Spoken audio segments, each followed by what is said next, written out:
Mesdames et messieurs, comment allez-vous? Ici l'étude qui s'appelle de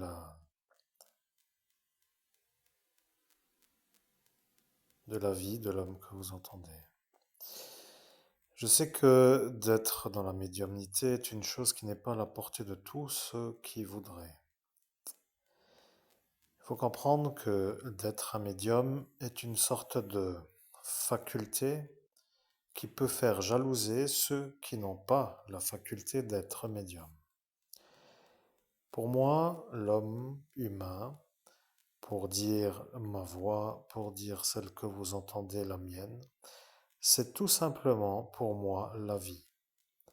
Je ne sais pas si vous avez eu dans votre vie des sortes de tournants décisifs, instants absolument essentiels. Vous comprenez qu'il y a pour l'homme que vous entendez dans ce que nous voyons une sorte de que va-t-il advenir de la vie de l'homme que vous entendez et de la compagnie qui va arriver parce que entre nous, la compatibilité c'est tout à fait compatible.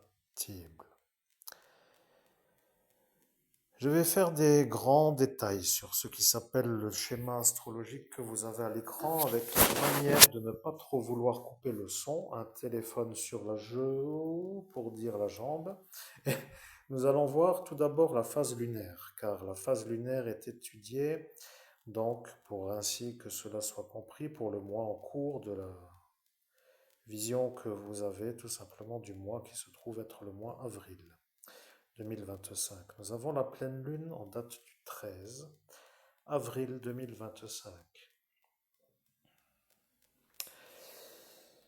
Nous avons une date qui est une date de la nouvelle lune qui est le 27 avril 2025. Ce sont les deux clés de l'astrologie.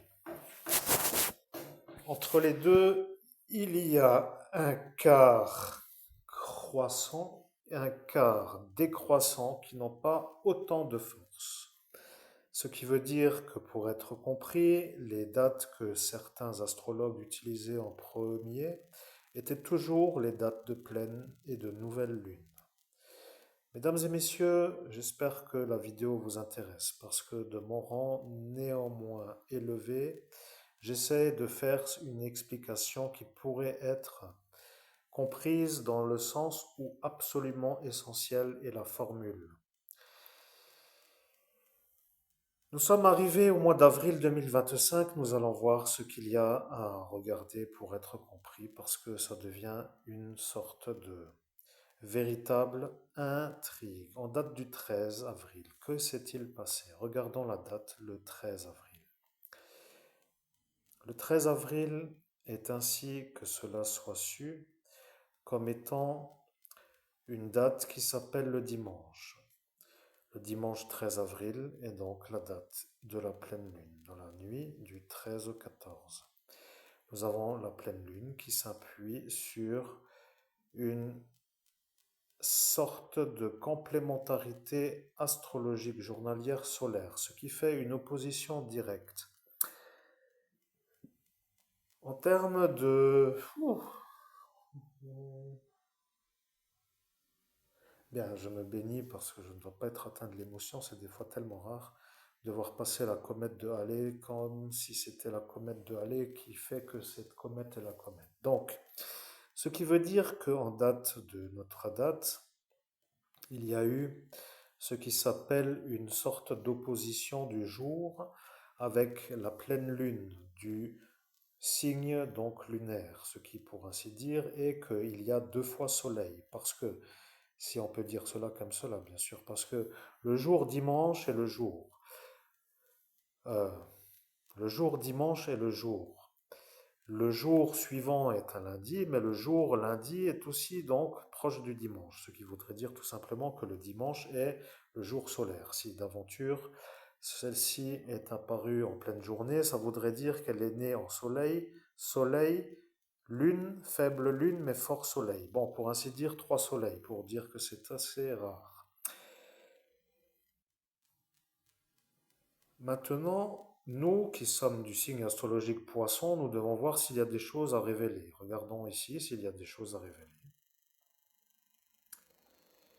Nous sommes arrivés à cet instant et nous voyons qu'il y a des signes qui s'appellent tout simplement des nœuds nord. Voyez-vous, il y a ici le nœud et la lune noire, ce qui n'est pas très bon pour nous, mais quoi qu'il en soit, c'est une explication qui va être comprise. Il y a dans les nœuds nord ici, que vous voyez ici à l'écran, deux nœuds. Bon, symboliquement parlant, nous n'en prenons pas toujours deux, mais tout ce qui est à prendre en compte, c'est qu'il y a le poisson. Vous voyez le signe astrologique poisson entre 27 poisson R22 et 26 poisson R44.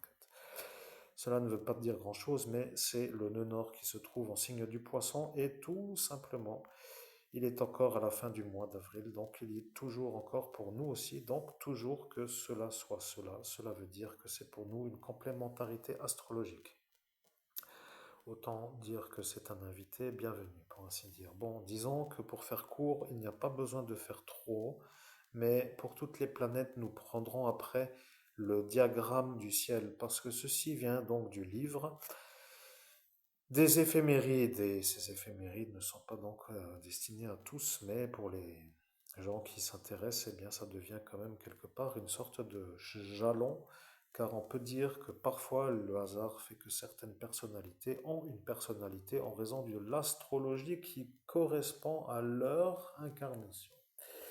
Ne me demandez pas trop pourquoi un poisson peut être médium et pas un lion, par exemple, parce que tout simplement l'énergie déborde dans le lion en excédant d'expansion, alors que, pour dire yang en quelque sorte, et que le poisson en énergie de réception, énergie yin, est un peu véritable compatibilité à la fonction de médium. Donc, ce que cela veut dire, c'est que pour mon nœud nord, qui correspond à mon signe astrologique du poisson, d'accueillir une complémentarité qui symbolise une complémentarité est tout à fait ce qu'il me faut. Bon, je ne sais pas si pour vous c'est un peu compris, mais pour moi ça veut dire entente absolue.